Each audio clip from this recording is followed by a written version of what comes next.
As we continue, we'll be speaking now to former government minister. He's also the CEO of the Arthur Lockjack Global School of Business, Mr. Mariano Browne. Pleasant good evening, sir. Good evening. How are you? Good. A lot here before. A lot has taken place, and I would think that this sort of euphoria would be for quite some time. It would last, but now it seems that the novelty is wearing off. Now that we've had some time to look at the figures and try to pick through what's going on.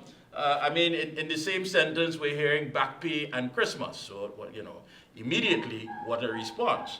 But as far as the $3 per hour increase, which is the minimum wage by 17% increase, you had some mixed views on it, saying that you were not certain just how many people would benefit from it, noting it was mainly security firms that paid minimum wage to workers. Is it a good thing, and how many people are expected to benefit? Well, that wasn't made clear in the speech. I think the minister could tell how many people that would be affected into the government payroll, and it would cost government $50 million more. But having said that, it means that government, of course, by definition, would be paying most people at a minimum wage and above, for sure. There will be very few people who are employed at minimum wage. So the minimum wage really is for the services sector.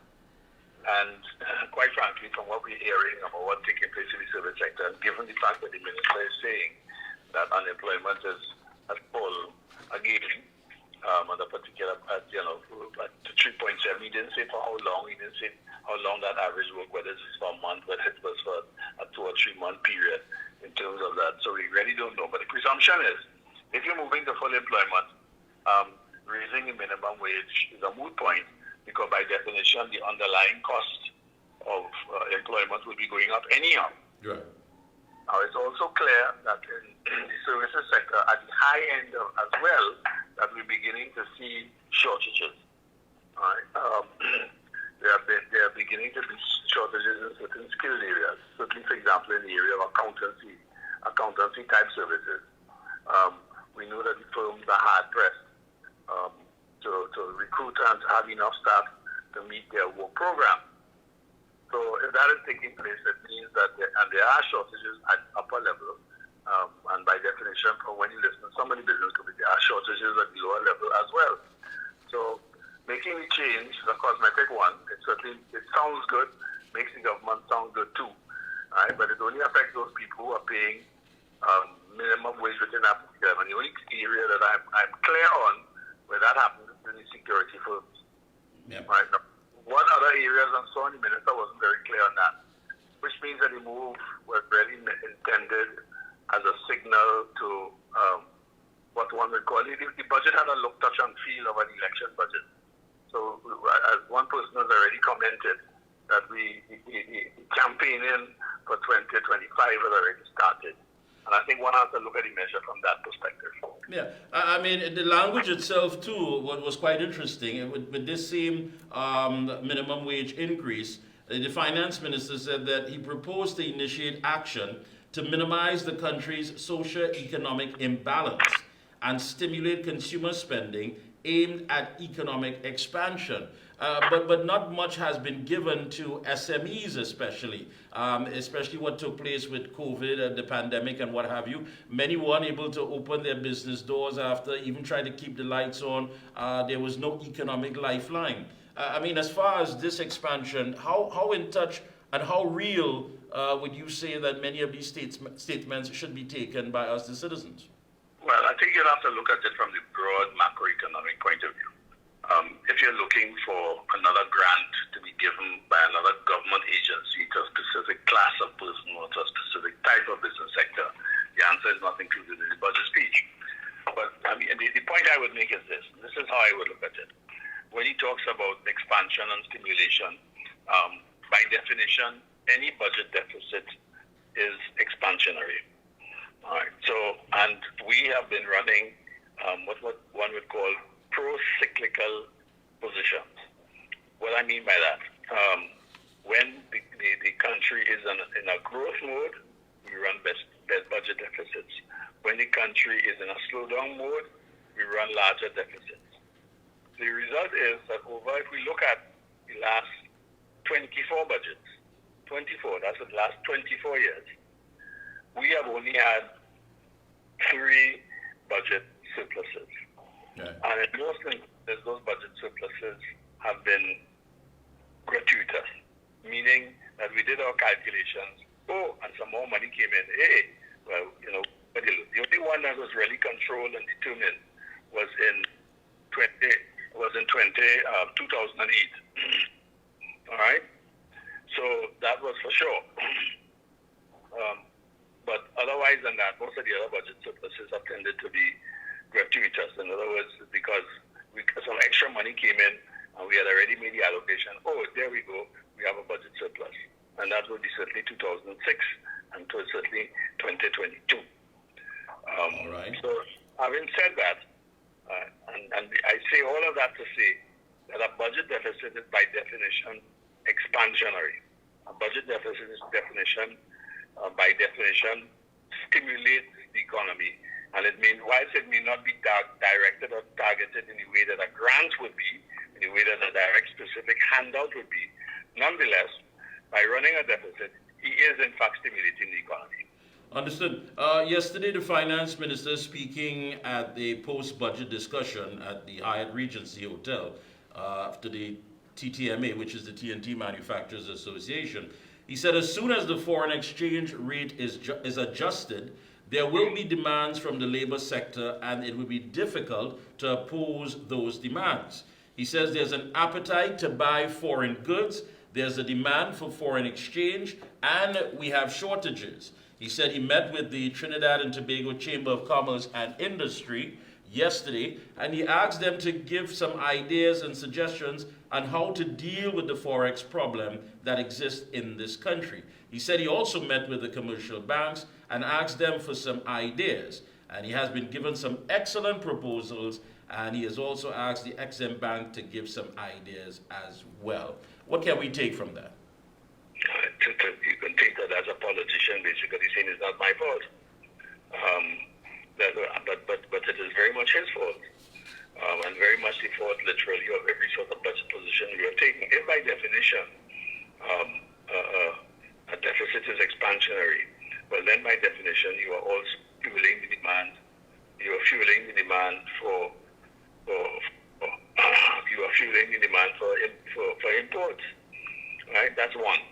And what do I mean by that? Very simply, if you're putting more money into the system, right, meaning that you're giving people spending power that they would not originally have had another $4 billion, another $5 billion that you put in the system, well, it must be expansionary.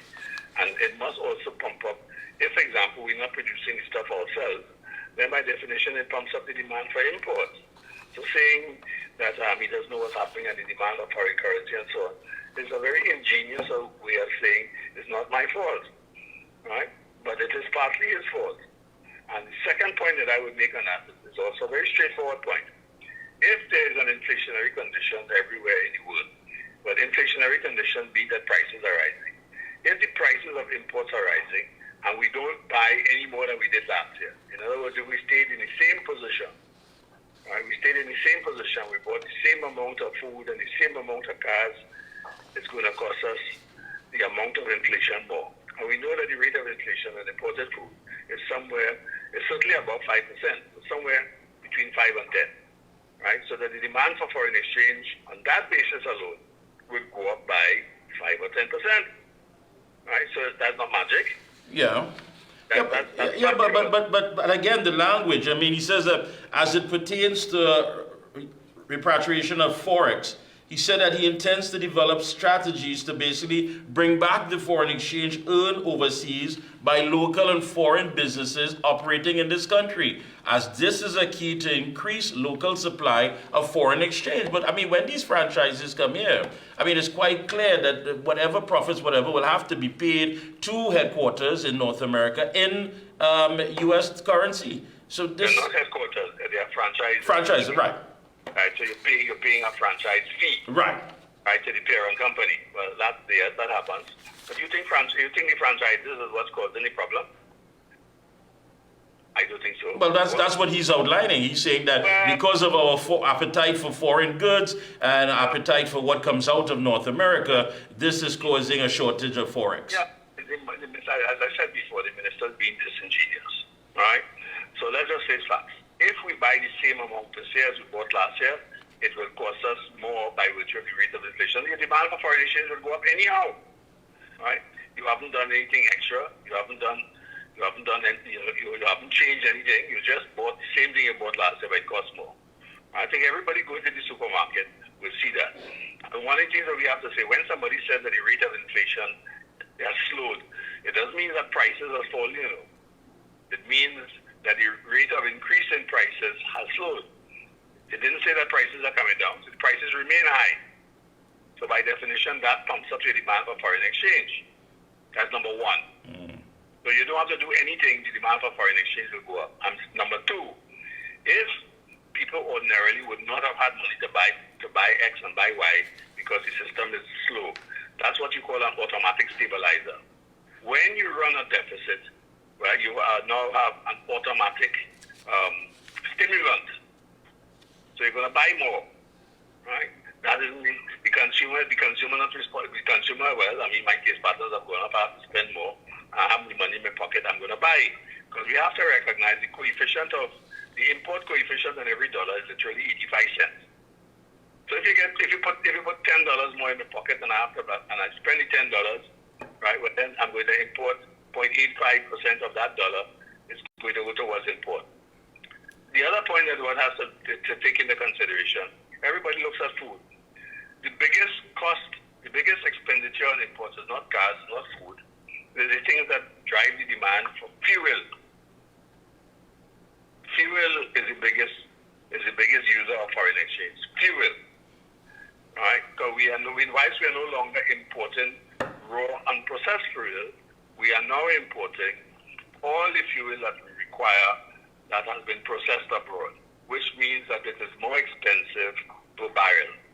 Right. So if it's more expensive per barrel, it is a significant user. And if prices have been buoyant and prices have been increasing, wouldn't you, if you use the same amount of petrol, it's not going to cost you more? Yeah, of course. And if you're putting more cars on the road, you're not going to use more petrol? No. Okay, cool. So there you go, right? So without going too far, we now find ourselves in a situation where the demand for foreign exchange will go up naturally as a consequence of the normal expenditure pattern. And so as we continue to look at this and the dust begins to settle, I mean, we're talking property tax in beginning effective in the financial year of 2024, as far as that $3 increase. What was your major takeaway from all of this? Well, I mean, it's a wonderful political budget, right? Things have remained the same, but they have changed,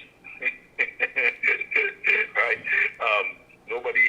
Everybody looked at the announcement effect of the increase in the minimum wage, the announcement effect of back pay towards Christmas, pushed the whole idea of property tax off the front burner. Nobody talk about that. Everybody talk about back pay for Christmas, wage increases, settlements for X, Y, and Z, for grant, increasing the book allowance, and so on and so forth. And a whole set of statements about some minor initiatives, a lot of minor initiatives. So it's not as well taken place. When you look at the costing of each initiative, the initiatives are like a little $8 million here, a little $10 million here. Yeah, but the fact of the matter, for the average citizen, when you hear these things being pronounced by those in authority, and mind you, this wasn't said based on cautious optimism. This was basically said with most confidence that this is what's going to happen. You're going to have more money in your pocket. And you're right, things that were overshadowed was property tax. And we heard all sorts of things that are expected to be delivered. But where in all of this, for example, that billions of dollars in the non-energy sector, how is that going to come about? Well, I don't know that it is going to come about. I could say anything, it's a budget. Who's going to check it out next year to see what really happened? Did we have any evaluation of the measures that were supposed to implement this year and what effect they had? There was none. and nobody has asked those questions. I mean, people have asked the question, but nobody has done the evaluation to say whether we're better off or not on the basis of last year's budget. So, I mean, Minister of Finance, if I could get away with it, I would use it too, right? I could say, I did X, I did Y, I did the right thing. Right? And that's that's the game that the minister is playing. Right now, people, I think that you seem to have all of a sudden awoken to the fact that the numbers don't exactly work out as they say. Right?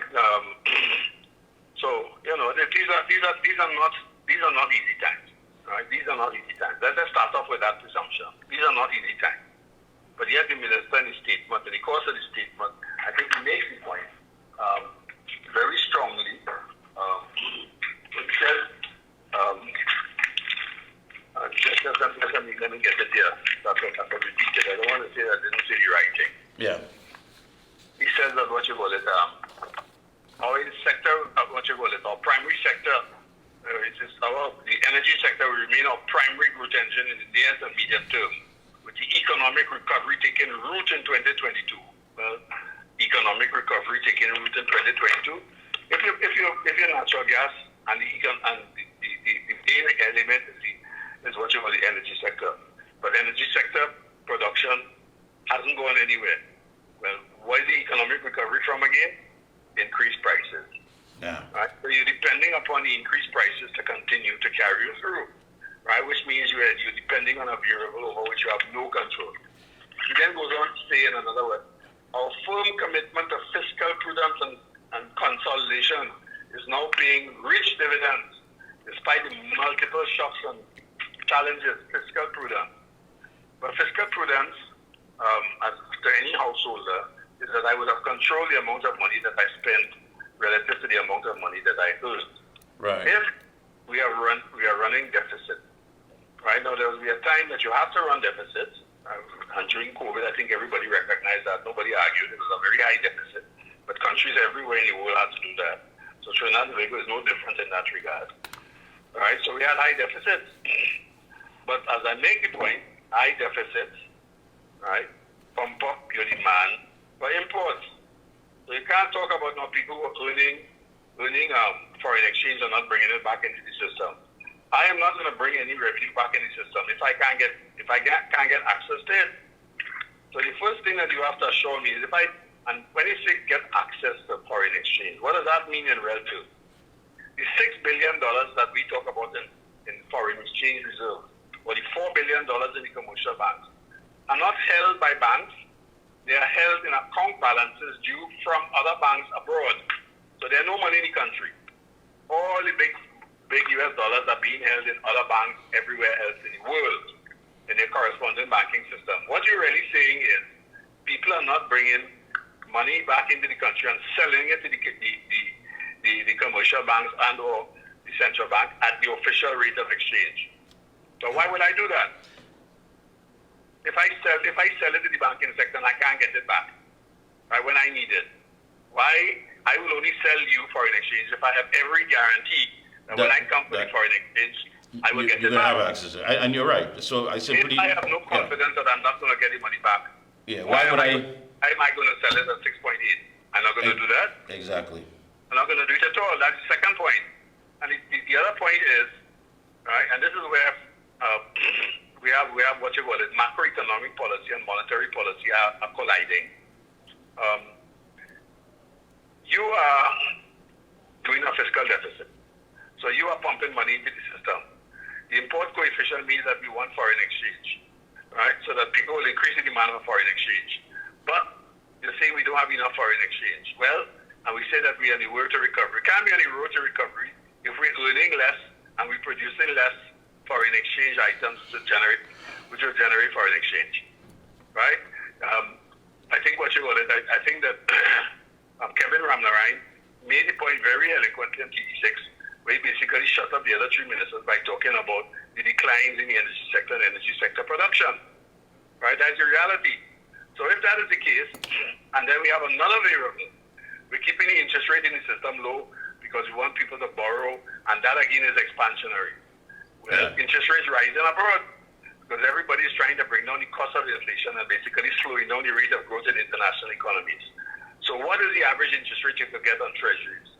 Well, we know that the rate on treasuries has moved literally from 0 to 0.25% to 0.5 to 0.7, but you could now get an interest rate in North America on treasuries or on anything else at 4% and above.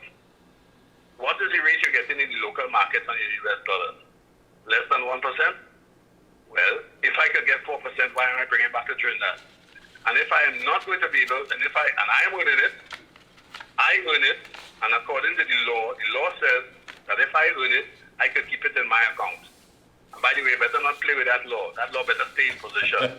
But if you think it's scarce now and you basically tamper with that, then you won't get any foreign exchange at all. All right? So Understood. the monetary conditions are changing in North America. Our monetary conditions mean that North America or any other hard currency jurisdiction now becomes an attractive principle because the interest rate that they pay on deposits is higher. Why would I bring my US dollars and sell it back into Trinidad and convert it into TT? So I now have a confidence issue, I have an accessibility issue, and I have an income earning opportunity. Well, those are three reasons why I'm not going to bring it back. Yeah, it just doesn't add up. It's not beneficial at all. A final question. So basically, as we move forward, and if you had to look at it of a scale of 1 to 10, 10 being the worst, how are we looking as far as moving forward from 1 to 10? Moving forward where? Sorry, you mean in the whole economy? Well, I don't know what part as far as the global economy. I mean, we're still dealing. The global economy is growing faster than Trinidad and Tobago. Of course. The IMF report, which comes out this month, but to come out today, actually, this morning, is talking, they released a piece on Tuesday, they released a piece today, and they'll probably release the final piece tomorrow. But we know that the projection is that the world rate of growth will continue, but at a slower pace. So it's going to grow at somewhere around 3%. So somewhere between 2.5 and 3% is what the guess is, right? Which is about Trinidad's rate of growth. So we kind of level peg in. But the problem is, it is not the number rate of growth. What matters is what takes place in the real economy. And in the real economy, what matters is productivity. Are we producing more with less? And that is about efficiency. Productivity and efficiency go hand in hand. And are we producing more? Right? And what is the major foreign exchange earner? Right? Oil and gas. More gas than oil. Are we producing more gas?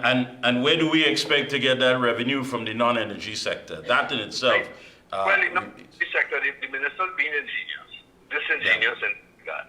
The non-energy sector now includes the petrochemical sector. And the petrochemical sector has a residual, right? It's still having a little effect from the increased prices in terms of petrochemical prices abroad, right? So we're comparing, so they have a little bit of growth in it. But not a heck of a lot, right? So when he talks about the positive improvements in manufacturing and so on, he's really talking about the petrochemical sector, which is part and parcel of the energy sector, but we classify it as manufacturing. All right, we're going to stick a pin in it for now. We've got some other things, but I want to thank you so much for taking time out, of course, to clear the air on some of those issues for us. Thank you so much for weighing in here, and all the best to you and your entire team, and we'll be checking in with you periodically. Thank you. Thank you so much.